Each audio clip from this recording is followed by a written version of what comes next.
Greetings, citizens! You're now trapped in the NerdCage with your hosts Marq and Jay. We hope you have a smashing good time.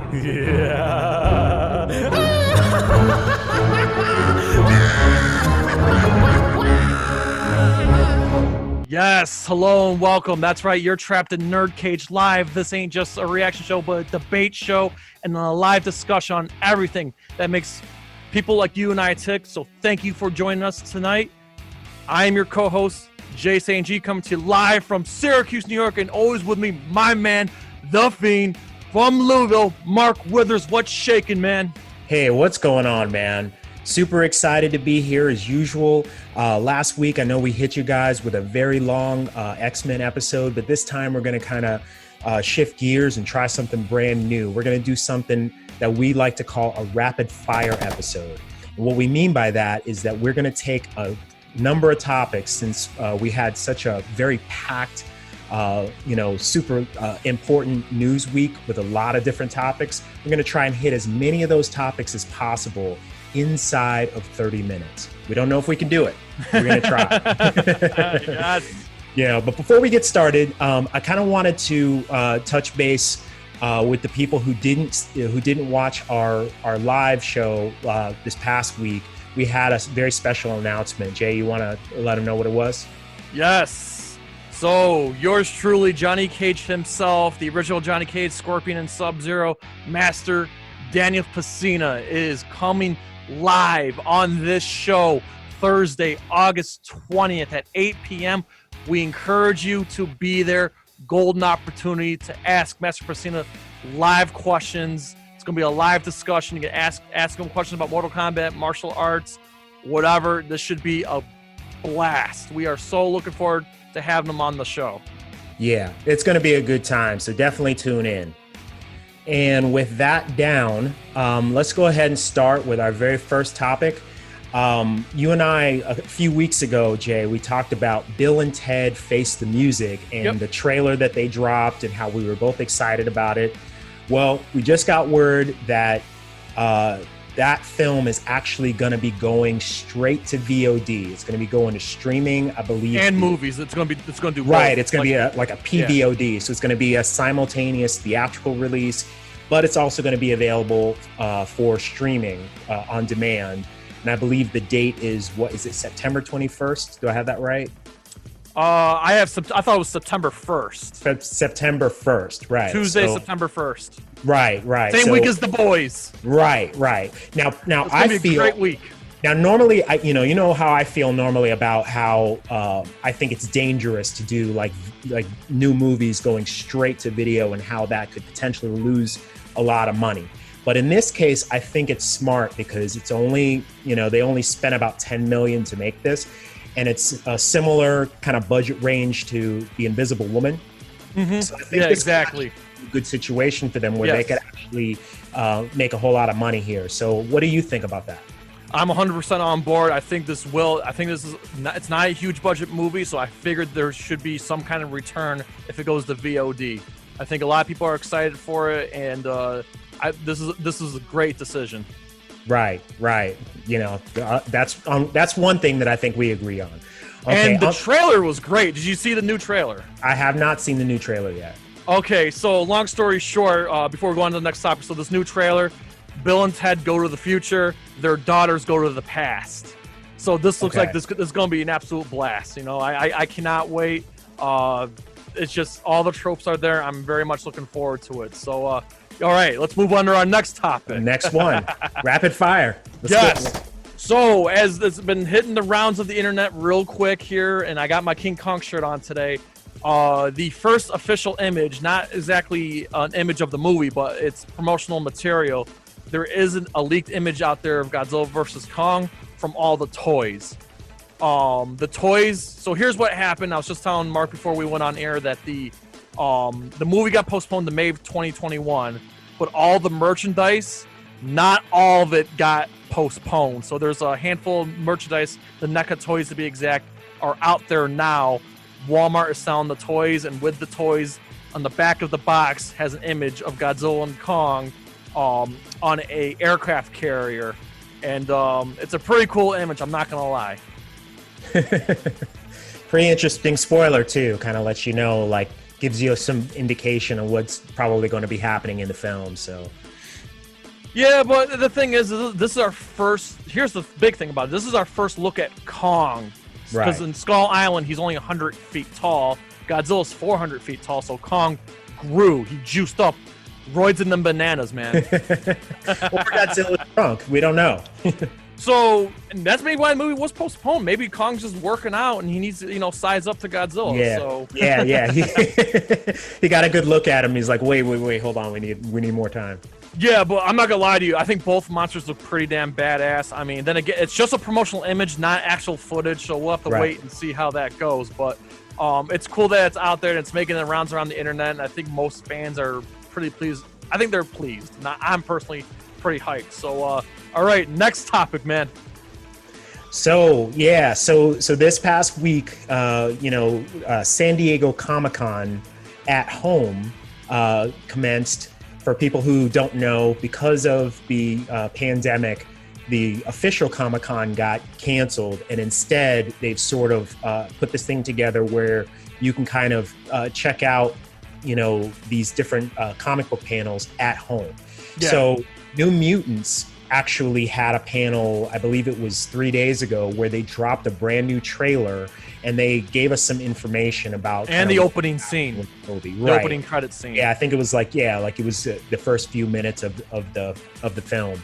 And so while I didn't sit in on that panel, I did see the trailer, and it is phenomenal. Like, yes, it makes me even more. I was already excited for it, but it made it even that much more exciting, particularly with the character of Magic, which we really haven't seen, her use her powers in any of these, any of these previous trailers. We really get a good look at what she can do.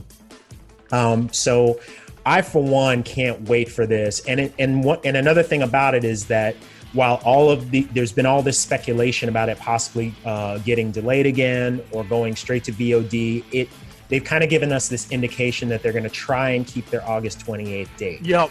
So what do you think about that? Well, here's the thing, man. With Bill and Ted doing both, it makes you wonder if New Mutants will follow. I mean, I know they want to keep that August date, but if you really, really think about it, I mean, I don't think theaters are going to be ready. I think they might pull a Bill and Ted and just do both. I think Disney Plus really, really wants to do this. Well, if it does go to streaming, I don't think it's going to go to Disney Plus. I think that there are contractual obligations, specifically with HBO, that would keep them from doing that. So you never know, though. Yeah, I mean, it's not impossible, right? So Disney could conceivably buy out the HBO contract and then allow them to stream it on Disney Plus. I don't know that would then make it worth it for them, in terms of the revenue that would be lost, as opposed to simply waiting it out, or maybe putting it to sort of a PVOD platform where maybe you pay $20 or $30 to watch it, like on Amazon or something like that. But there are some hurdles that that probably need to be considered if they're going to do that. But I think if they were going to do something like that, they would have announced it at that panel. So, I still think that they're probably trying to hold on kind of for dear life and, hope that there's sort of a light at the end of this August tunnel. But we'll see. We'll see. I'm here for it either way. Yes, no, keep it in the streaming apps here. It looks like DC Universe app, which I'm a huge fan of, stop their annual purchases. Right. Yeah. So that's another interesting thing. I think we all kind of, see where this is. Yeah, we've seen the progression, and we kind of get the idea of what's about to happen. I think that this is a significant sign that they're going to be folding DC Universe into HBO Max. Yeah, and you know what? I wouldn't call it a failure. This is not a failure from DC by any stretch, because they've pumped out some great materials. We got 3 really good shows out of it: Harley Quinn, Titans, and Doom Patrol. And you know what? It looks like they're all going to go to HBO Max. You know what? That's the legacy. The legacy of the DC app may have been short-lived, but you know what? It pumped out some great material, so I wouldn't call it a failure. I wouldn't either. And the idea of kind of mixing, traditional video content with, like an online comic book platform, that hadn't yet been done. Yeah. And if HBO Max is smart, they'll keep the comic portion of it, and they'll just simply roll that app into, that full app into the HBO Max app. The only concern that I have about it is that HBO Max is still not available on Roku and Amazon. So, so I'm kind of hoping another story for another day. Right. So I'm kind of hoping that DC Universe sticks around at least until they work that part out. Otherwise, you're going to lose a lot of the subscribers that you already have. Yes, and keep it in the same realm of DC. We had a whole bunch of updates the other day of the Snyder Cut, and it's very exciting. So I actually took a few notes here. So Black Suit Superman was revealed yesterday at the Justice Con. So I don't know if you remember in the original trailer, and it ended up being deleted, where you see Alfred and he says, "We hope you're not too late." That was the scene that Zack Snyder revealed. And it was like a 10-second clip. It was oh my gosh, I'm drawing a blank on Alfred there. What's Jeremy Irons? Jeremy Irons was working in the Wayne garage, and then comes descending down Superman in the black suit, and it looks awesome. Black suit, silver crest, silver cape, and I'm lit. I'm excited, and I loved it. And then he's like, "You must be Alfred," and then it was great. It broke the internet, and I was thrilled to see it. So some notes from Zack Snyder. I watched the panel. He said he had nothing to do with Joss Whedon. He said the moment he dropped out of Justice League, he was completely out of the picture, and he went to go with his family. DC Fandom, which is coming up next month, is when they're going to reveal whether Snyder Cut's going to be a full movie or a series. They're kind of hinting it's going to be a series. And then there's going to be more footage in a trailer at the DC Fandom. And that's all I got. Yeah, I didn't get a chance to see the panel, but I watched a portion of the Grace Randolph interview, and I looked at some of the, I looked at that clip a couple of times to just see what Easter eggs might be there. But I was excited as as excited as you were to kind of see the black suit and to kind of, because not only does it visually look awesome, but it kind of gives us that indication that, like, okay, we're going to get the movie that we expected the first. And Cable's going to have a much larger role in this version. Right.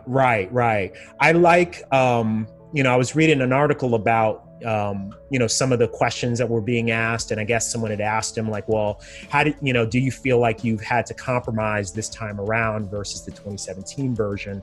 And his response to that was literally like, no compromises. That was like his response. So that gives us a pretty good indication that, like, okay, whatever this version turns out to be, this is 100% his vision. So for better or worse, there's not going to be any more of this. Well, the studio got involved and they said this and they made me do that. This is Zack Snyder's version. Now, I really, really hope that it's as awesome as we kind of suspect that it's going to be. Absolutely. So we'll see. We're gonna know more next month. Right. All right. So moving on now, we got one of the pleasant surprises coming out last year on Hulu was the Wu-Tang American Saga. I loved it. I loved everything about it. It blew my mind. Listen, I was expecting it to be bad. I'm not gonna lie to you. A Hulu original, a bunch of unknowns. It's just, as much as I love Wu-Tang Clan, I kind of had, like, studied the low expectations. But man, this show far exceeded, and I'm really looking forward to season 2. And RZA just came out and said that God is going to play a big role going into season 2, and I cannot wait. Yeah, I'm excited for it too. I halfway expected to see God in the season one, in season 1, but I understand they're telling a very detailed story in chronological order, and he wasn't a part of the group yet. I'm really interested to see who they're going to cast, because everybody in season 1 seemed to be perfectly cast. The guy, especially Old Dirty Bastard. Yeah, I mean, my goodness, Yeah, they really did I a great job. couldn't believe how they nailed that. Yeah, they really did. And also with Dave East playing Method Man. I mean, I think he's been doing an amazing job, in that show. Can't wait to see more of them. Can't wait to see, the saga, like from where it actually left off, I know. It ended on a cliffhanger. It ended on an amazing cliffhanger. And, I'm here for this one. I'm really excited about it. Okay, and moving on, we had a bunch of delays. So, Mark, I'll let you take this one. Right. So we have a ton of delays, which I don't think I don't think that surprises anyone. So Mulan got pushed back. A Quiet Place 2, which should already be in theaters, that got delayed again. Top Gun. All of that makes sense though. Top Gun is a summer movie. Sure. And all of the MCU stuff. Falcon and Winter Soldier, WandaVision. Those shows, I think we kind of expected that they would be pushed back. I'm kind of bummed out, particularly about the Falcon and Winter Soldier series, because that is the main reason why I signed up for Disney Plus. That's what I was saying. I think among all of the MCU shows, that's the most interesting one. I'm sorry, I can't get into WandaVision, but Falcon Winter Soldier at least brings the series, the MCU forward. So yeah, I think WandaVision will too, because that is supposed to lead directly into the second Doctor Strange movie. So I'm not as excited to see that one, but I'm definitely excited to see Falcon and Winter Soldier. And they're only 9 days out from completing filming. So it's kind of like one of those things like, man, you're so close. Figure out a way to make it work. But I understand. And, at this point, I kind of feel like 2020 might be done in terms of major movies, trying to get films out. I think it's a wash at this point because things are just going to keep getting pushed back. You might as well set release dates for 2021 for everything. Absolutely. Next, so we also got a quick teaser of a new TV show, Chucky. Yep. Okay, so my thoughts real quick. I'm in the minorities here. I actually liked the Mark Hamill Chucky. Right. Personally, I know a lot of people hated it, but the way I looked at it, it was a completely different take on the character. Right. And it was different. I feel like it was miles better than the majority of the sequels. It's not going to be ever better than the first one, though. Okay. This new series takes place post Curse of Chucky or whatever. It's still Brad Dourif. It's his version of Chucky. It's the original timeline. Now, here's the interesting thing, though. I wasn't asking for a Chucky show, but looking back at other horror TV shows, Hannibal was most excellent, and so was Bates Motel. Bates Motel was amazing. I'm hoping that Chucky can keep the horror TV series thing going and give us a solid series whenever that decides to come out. I'll be honest with you. I have zero interest in this show. I'm not a Child's Play fan. I watched the first one. I didn't really care for it. I think the idea of, like a possessed doll has been done. That trope has been done much better in other franchises. Annabelle's a good example, but I just kind of find the concept kind of silly, and maybe that's what works for it. But I just don't really have a whole lot of interest in it. Well, the thing is, it's just that I think a lot of people hated the Mark Hamill version, and I think the diehard Chucky fans who love Brad Dourif are excited to have Brad Dourif back in the role. I think that's really what it comes down to. But again, I wasn't asking for a Chucky series, but like I said, I had no expectations for Bates Motel or Hannibal for that matter, and they both turned out to be really good. So Bates Motel was an amazing surprise. Like I really thought that was gonna be garbage, and I watched like the first 2 seasons and loved it. It was just amazing. I stayed for the whole ride. Yeah, Vera Farmiga was whatever, but the characters and the story were great. Right.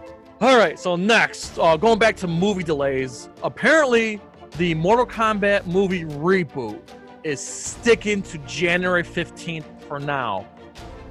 This may be the movie, no longer Tenet, because Tenet's been delayed indefinitely. Right. Mortal Kombat could very well be the movie that saves the movie theaters. Yeah, quite possibly, yeah. Like if they're sticking to their date, which makes a lot of sense because I think it's far enough out to where we have a legitimate chance of theaters opening before then. And there's no other releases coming in January. Right, exactly. It's not going to be bogged down by a very busy film schedule where it could get overshadowed. It's kind of got that date, that week all to itself, possibly that month all to itself. We really don't know, so yeah, I mean, it really could be. I mean, we don't know because Dune still kept its date though, right? In December. Dune's still in December. Yeah, Dune has right. Top Gun, so that's the thing. Top Gun moved, Dune stayed.